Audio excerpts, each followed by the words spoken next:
Entonces voy a ir al tema de la reactivación, entendiendo que estamos en el medio de una crisis pandémica. En el medio de una crisis es un incendio. Lo primero que uno hace cuando hay un incendio es apagar el fuego. No empieza a construir el techo, no empieza a arreglar la azotea cuando estamos en el medio de un incendio. Eso es fundamental entender por dos razones. Primero, porque fija las prioridades y obliga a razonar en términos de tiempos. ¿Qué hay que hacer ahora para ver cómo quedamos después? Y lo otro, para entender quién tiene un rol fundamental en esto de apagar el incendio. La crisis en el terreno sanitario, lo hemos dicho por todos lados, porque nosotros sí somos capaces de reconocer cosas bien hechas de los adversarios políticos. En el terreno sanitario las cosas se han manejado razonablemente. También hemos enfatizado, en oposición a lo que dicen nuestros adversarios, que pareciera ser que la conducción de la pandemia se hizo en el medio de una nube, en donde no había nada previo y en donde por sí solo eso ha puesto al Uruguay con una reputación en el mundo. Digo, no, eso ayudó, pero eso se pudo hacer porque había una construcción de capacidades del Estado, y ahí es donde quiero enfatizar. ¿Quién apaga el incendio? El Estado. El Estado es el que tiene el rol central, porque en el medio de la crisis nadie mira para el mercado remarcó precios, el mercado especuló. Miramos para el Estado, las políticas públicas. ¿Cómo se ayuda en el terreno de las políticas sociales, de los seguros de desempleo, de postergar impuestos, de no cortar la luz, de ayudar a quienes más lo necesitan?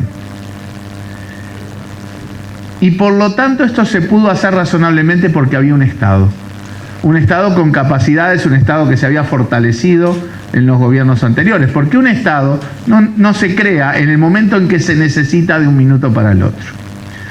También escuchamos, sobre todo de la ministra, el otro extremo, que todas las fortalezas que tiene el Uruguay en realidad vienen de antes, como si no hubiera habido crisis antes, ¿no? Nosotros no tenemos una visión refundacional, no pensamos que el Uruguay empezó en el 2005.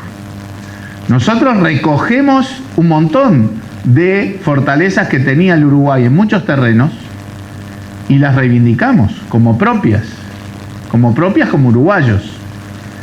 Pero para nosotros es indudable que en los 15 años de gobierno Frente Amplista se potenciaron muchas de esas fortalezas y se crearon más fortalezas.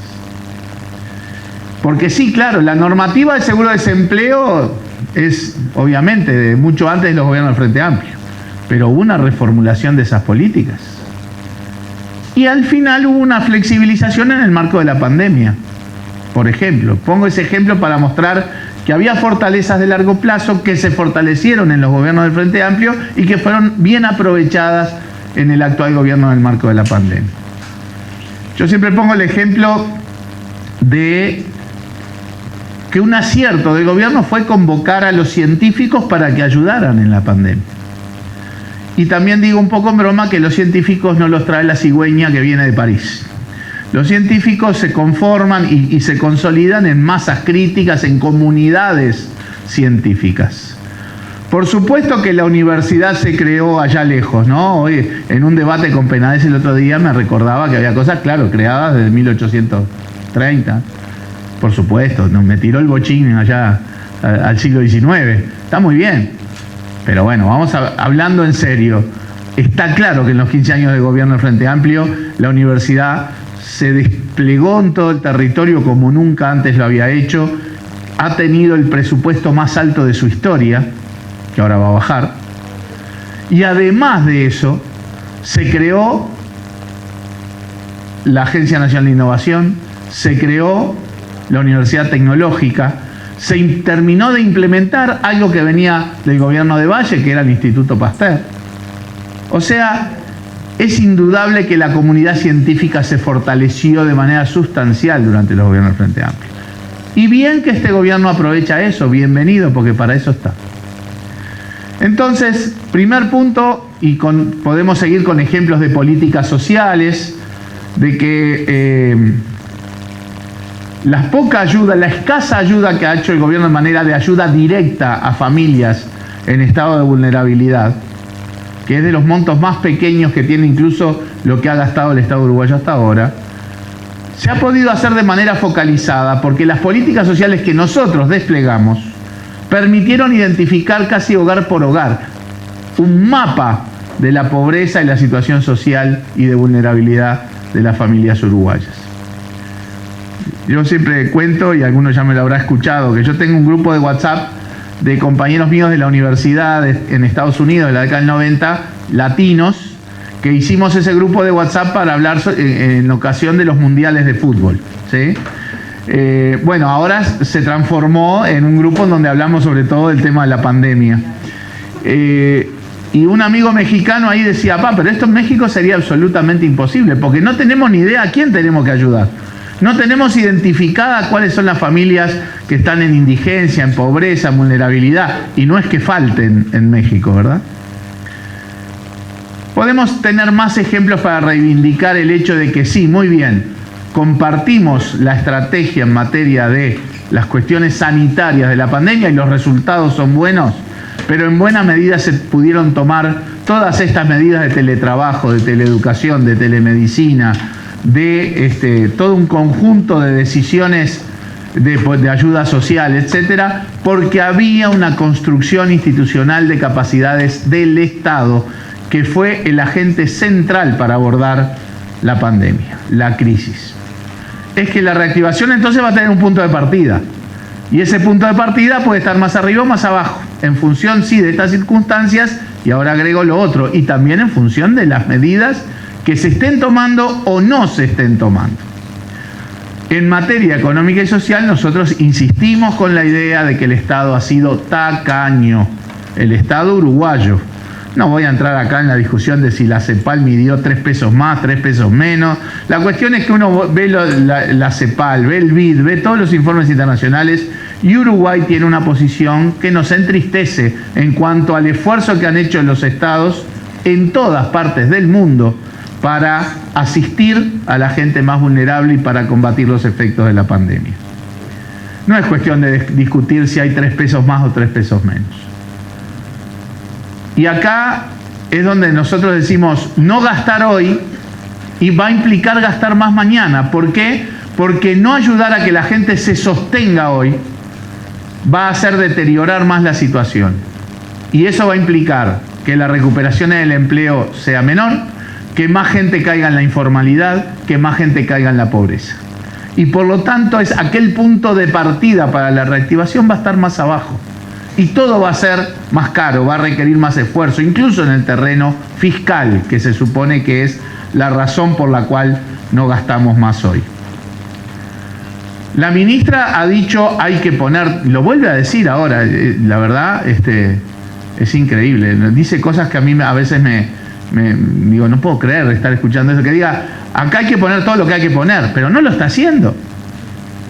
Así como dice que ahora no va a bajar el salario real de los públicos. A ver, es insólito que diga eso cuando si hay algo asegurado en las pautas salariales para el sector público, así como también lo eran para el sector privado, es que hay rebaja salarial. Y lo discutimos en el lugar que quieran. Pero dice, hay que gastar en la pandemia y lo fiscal se ve en un segundo plano. Lo dijo en el Parlamento. No lo hace.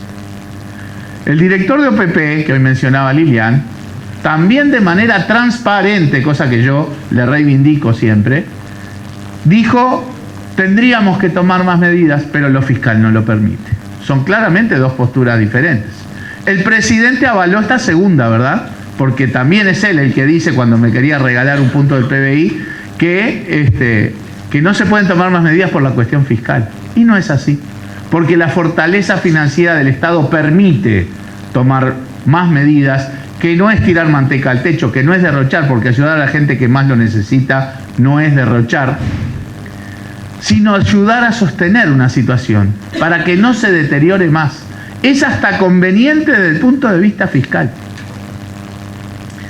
Entonces, ahí la reactivación va a depender de lo que hagamos también con estas medidas. Si tratamos de asegurarle cierto ingreso básico a las familias más vulnerables, vamos a procurar que el empleo se recupere un poquito más rápido. que tanta gente no caiga en la informalidad o no caiga en la pobreza. Y eso va a permitir una reactivación más rápida y en mejores condiciones. Pero agreguemos ahora las otras políticas, la que hablaba recién hoy, el tema de las políticas salariales. Es indiscutible que las pautas salariales en el sector privado indican e implican rebaja salarial. Y es indiscutible que las pautas en el sector público ahora también implican rebaja salarial. Y atrás de la rebaja salarial, por cómo se ajustan las pasividades, vienen las rebajas de jubilaciones y pensiones. O sea que acá está cayendo todo el marco de ingresos de las familias uruguayas. Si a eso le sumamos los recortes del gasto público y el que no se está ayudando lo suficiente a las familias más vulnerables, tenemos un panorama en donde los ingresos de los uruguayos y uruguayas caen, la demanda interna entonces sufre, el consumo de los uruguayos se erosiona porque se erosiona su capacidad de gastar, y por lo tanto hay actividades que van a verse más dificultadas en reactivarse, porque buena parte del empleo se genera no con el gran capital, se genera en las micro, pequeñas y medianas empresas, se genera en el comercio y en los servicios. Y buena parte, la inmensa mayoría de comercios y servicios depende del mercado interno. Y si el mercado interno se erosiona, no vamos a tener una dinámica de reactivación con la misma potencia. Entonces también la reactivación queda condicionada, no solo en que no se toman medidas de más ayuda hoy, sino también en las políticas salariales y presupuestales que recortan los ingresos de las familias uruguayas. Otra más que afecta la reactivación, la política presupuestal, el gasto que se congela o se cae en muchos aspectos. Y ya ni siquiera es entrar en el presupuesto, en la cantidad de inconsistencias que tiene, ¿no? A todo el mundo se nos pide que ajustemos el cinturón, caen los salarios públicos, caen los salarios privados, suben los salarios de los directores de las empresas públicas, con el argumento de que entonces ahí sí van a venir los mejores. Yo me pregunto, ¿ya los designaron? Entonces no son los mejores. O van a votar esto, entonces los que están hoy salen y vienen los mejores. No se entiende. Pero bueno, cierro ese paréntesis de chiveo, ¿verdad? Aunque es una realidad, para volver al tema de que hay un recorte en cuestión, o un congelamiento y demás, en cuestiones que son generadoras de empleo. La obra pública, las PPP, o un montón de otras políticas que van a ver vivienda. Ya este año, por ejemplo, ya no se hizo el llamado a cooperativas en el marco de vivienda. Y no se va a hacer. Entonces son todas cosas que generaban empleo y reactivación. Y esas cosas van a quedar congeladas por la política presupuestaria. El gobierno ha dicho de manera explícita que siente que es el sector privado y el gran capital el que nos saca del pozo. Nosotros reivindicamos el rol del sector privado, claro que sí. Es más, durante los 3 gobiernos del Frente Amplio, el sector privado estuvo floreciente en general, con los vaivenes y con las variantes según los sectores, como ocurre en todas partes.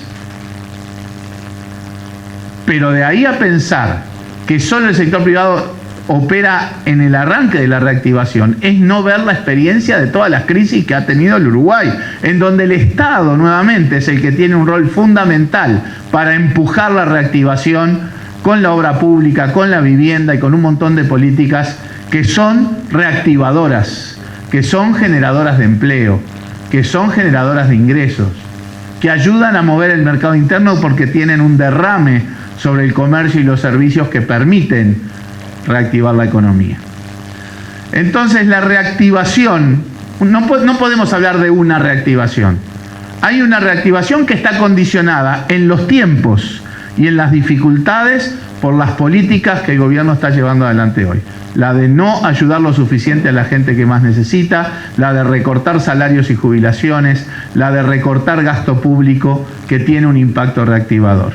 Todo ese panorama va a ser que lejos de ayudar a la reactivación económica, estas políticas profundizan la recesión, profundizan las dificultades, hacen demorar más la reactivación y el punto de partida va a ser mucho más bajo.